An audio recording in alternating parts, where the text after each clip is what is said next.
I was really excited to get to Thailand. In some ways, Singapore felt like another state within the US, whereas here, it was clear that I'd stepped into another country.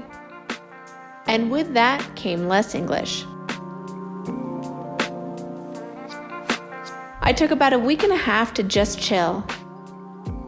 I found a decently priced resort on Airbnb for $40 a night, and did nothing but eat, sleep, hang out at the pool, lie on the beach, and get massages for $10 an hour.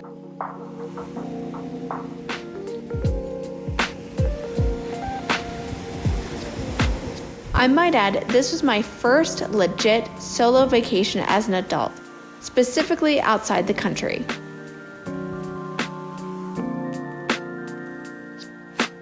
My favorite beach was Surin. It had a very laid-back, chill vibe, and the water was crystal clear.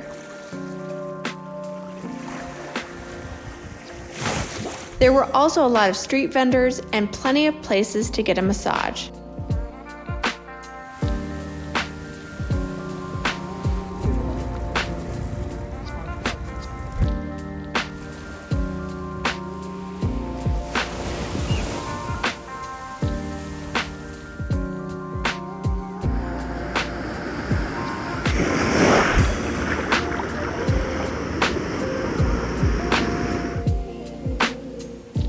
Bang Tao was the other nearby beach. Here, there were a lot of beach clubs and a slightly different vibe.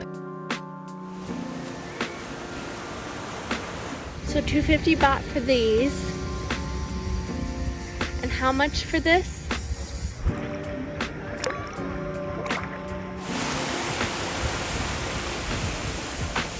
While I was in Phuket, I also got my nails done several times and occasionally did yoga. This part of my trip was really about investing in myself and setting the tone for the rest of my trip. And honestly, my life. And it was easy to do since it's overall pretty cheap to stay in Thailand. My goal was to shift my mindset that I do deserve nice things and to pamper myself.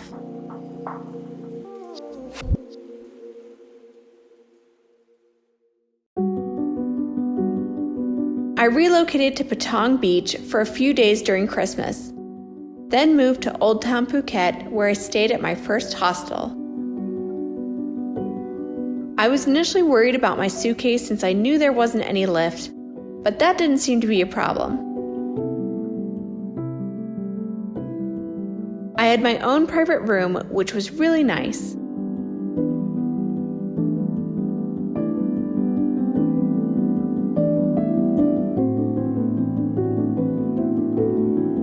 And here is where I had my first real experience of a night market. There was one that set up right outside of my hostel, which made it very convenient to grab food. Honestly, I felt so at home here.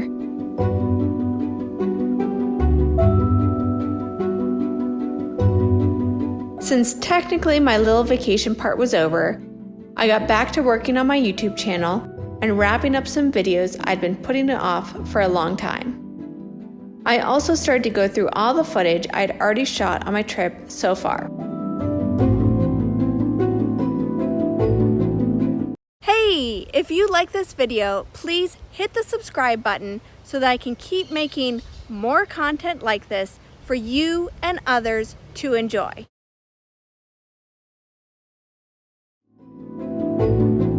There are two main walking streets in Old Town Phuket, but all of the downtown area is very walkable. If you've ever been, Old Town Phuket reminds me a lot of Charleston, South Carolina, with all its colorful buildings and cute little boutique shops.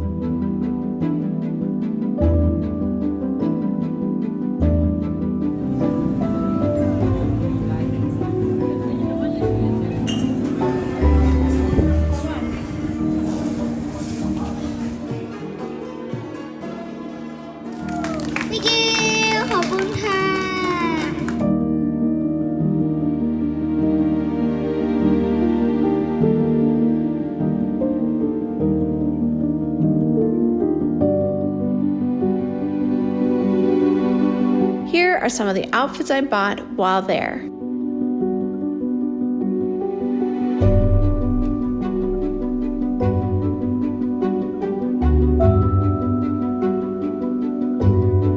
This is also where I spent New Year's Eve. I so wish I had done this. I felt so at home, I really wanted to wish everybody a Happy New Year as loud as I could. Honestly, I think people would have loved it and responded back.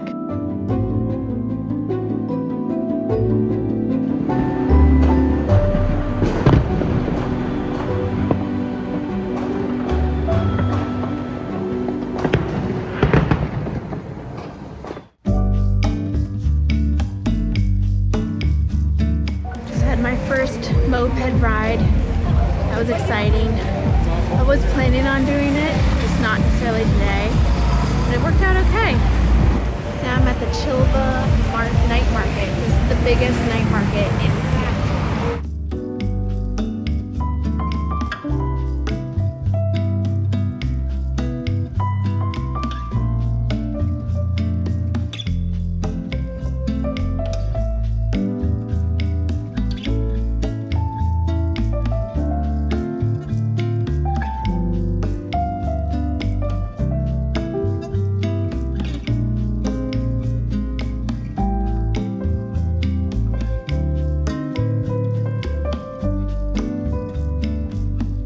I was not super adventurous with food during my trip. I figured I was being adventurous enough just by being here. I did get some pad thai and pork skewers, as well as some lemonade, and of course, more bubble tea.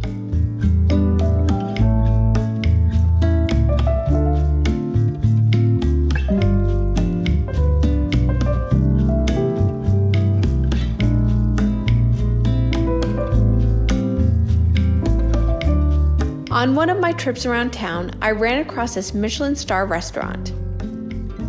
I don't rave about food unless it's really good, and this local stew pork was not only one of their signature dishes, but it was so good, as well as their lemongrass water.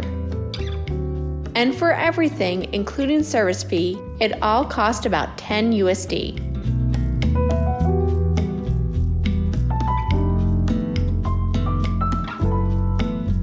This was my last night in Old Town Phuket, so I also stopped off at the Picturesque Cafe for something sweet.